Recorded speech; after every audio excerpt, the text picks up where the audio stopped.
नमस्कार, न्यूज़ डंका में आप सभी का स्वागत है। मैं महेश विचारे।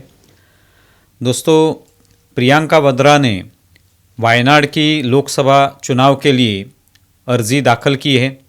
उसके लिए उनकी एक रैली भी निकली, उसमें खुद राहुल गांधी भी शामिल हुए। तो ये अर्जी दाखिल करने के बाद उनकी जो संपत्ति थी उसका विवरण सामने आया। उसमें लगभग 12 करोड़ की संपत्ति प्रियंका वड्रा के नाम पे है और उसमें अलग अलग विवरण उसमें दिया हुआ है, जिसमें म्यूचुअल फंड में लगभग 2 करोड़ 24 लाख की संपत्ति जिसका निवेश किया गया है। शेयर्स में भी उनके पैसे जो है उसका इन्वेस्टमेंट हुआ है। शिमला में एक उनका घर है जिसके लिए लगभग 5 करोड़ का खर्चा किया है या 5 करोड़ की वो संपत्ति है। चल संपत्ति जो है वो लगभग 4 करोड़ की है। तो इस तरह की अलग अलग जो डिटेल्स है उनके संपत्ति के बारे में ये सामने आ गई। उसमें से जो निवेश उन्होंने किया है, शेयर्स में हो या म्यूचुअल फंड में हो, तो इसमें सरकारी कंपनियों में भी उन्होंने निवेश किया हुआ है। लगभग 6 करोड़ का जो निवेश है उसमें से लगभग 2 करोड़ का निवेश जो है वो सरकारी कंपनियों के शेयर्स में उन्होंने किया हुआ है।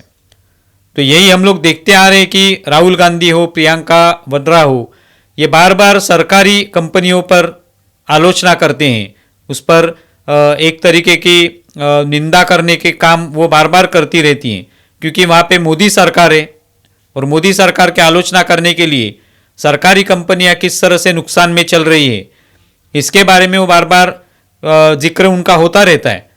लेकिन अभी जब निवेश करने की बात आती है तो फिर सरकारी कंपनियों पर ही विश्वास रखना पड़ता है और इससे ही ज़्यादा फायदा हो सकता है, ऐसी शायद उनकी सोच होगी। जब कोई व्यक्ति निवेश करता है तो उसका मतलब यही होता है कि उसका निवेश करने का उद्देश्य क्या हो सकता है, तो उस कंपनी से कोई फायदा मिलेगा। कंपनी अगर नुकसान में है तो वहाँ पे वो निवेश नहीं करेगा। तो इसका मतलब यही है कि जिन सरकारी कंपनियों में प्रियंका वड्रा ने निवेश किया है उसका मतलब वो सरकारी कंपनियां अच्छी तरह से चल रही हैं, वो फायदे में है या उनके निवेश करने के बाद उनको शायद उससे फायदा मिलता होगा, इसके लिए ही उन्होंने उसमें निवेश किया है। तो एक तरीके से ये एक बात सामने आती है कि बार बार सिर्फ नरेंद्र मोदी की आलोचना करने के लिए, उनका द्वेष करने के लिए सरकारी कंपनियों पर एक तरीके से उंगली रखी जाती है या उनकी आलोचना की जाती है, लेकिन निवेश करने के वक्त उन्हीं कंपनियों में निवेश किया जाता है। अभी वायनाड की जो लोकसभा चुनाव, जहां पे राहुल गांधी खड़े थे लोकसभा चुनाव जब हुए तभी, लेकिन बाद में उन्होंने वहां से इस्तीफा दे दिया, तो अभी वहां पे उपचुनाव हो रहे हैं और इस उपचुनाव के लिए प्रियंका वड्रा खड़ी हो रही हैं।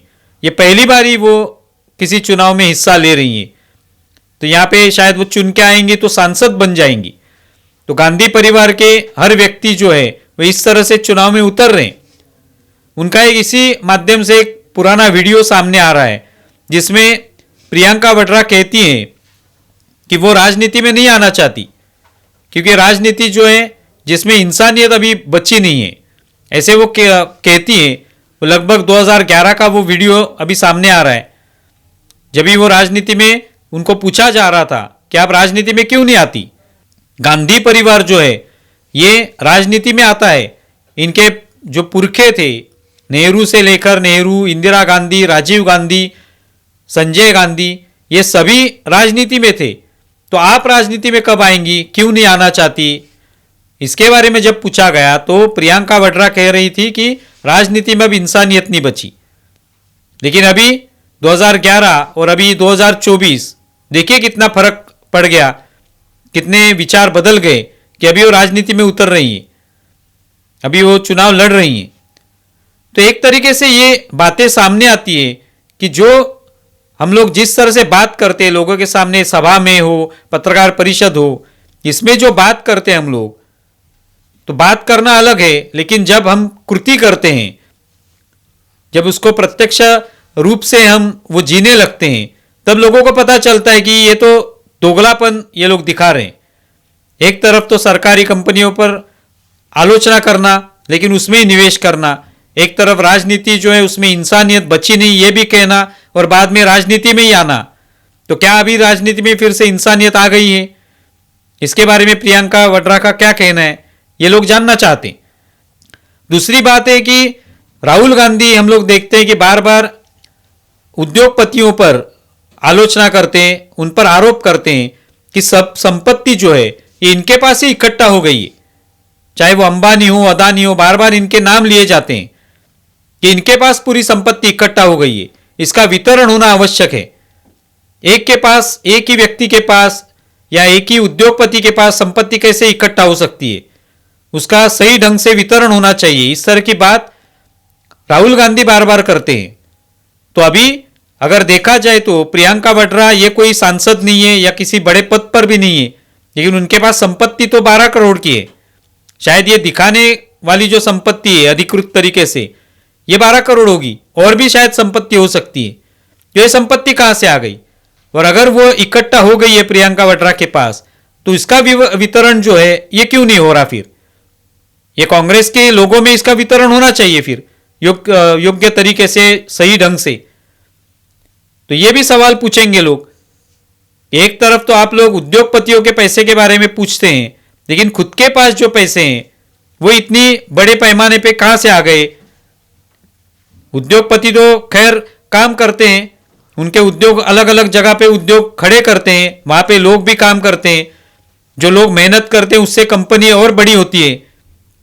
वो कंपनी से जो भी, उस कंपनी से जो भी पैसा आता है वो भी अलग जगह पे निवेश करते हैं, वहां से नए उद्योग खड़े रहते हैं। तो मेहनत करके वो पैसा कमाते हैं। फिर भी आप लोग कहते हैं कि उनके पास एक ही व्यक्ति के पास पैसा जमा हो रहा है, इकट्ठा हो रहा है, उसका सही ढंग से वितरण होना चाहिए। लेकिन प्रियंका वाड्रा हो, राहुल गांधी हो, इनके पास तो इतना पैसा है, करोड़ों रुपए आज हैं, वो कहां से आ गए? ये भी लोगों के सामने सवाल है। आज इसी उपचुनाव में जो उनके सामने एक उम्मीदवार खड़ी है, नव्या हरिदास, उसके पास तो 1 करोड़ की संपत्ति है। तो ये तुलना होगी कि आप लोग जो बोलते हैं, सभाओं में बोलते हैं, पत्रकार परिषदों में बोलते हैं, उसमें और आपकी प्रत्यक्ष जो कृति आप करते हैं उसमें कितना फर्क पड़ता है, फर्क दिखाई देता है, ये सामने आता है। तो एक तरफ वितरण अगर करना है तो जरूर कीजिए, जरूर ये विचार रखिए लोगों के सामने कि संपत्ति एक ही व्यक्ति के पास नहीं होनी चाहिए, उसका वितरण होना चाहिए। तो फिर आपके पास जो संपत्ति है उसका भी वितरण होना चाहिए, सही ढंग से वितरण होना चाहिए। तो ये कुछ मुद्दे सामने आते हैं प्रियंका वाड्रा की इस चुनाव रैली के माध्यम से। आप इसके बारे में क्या सोचते हैं जरूर बताएं। हमारा ये वीडियो ज़्यादा से ज़्यादा शेयर करें और हमारा यूट्यूब चैनल सब्सक्राइब करें। धन्यवाद।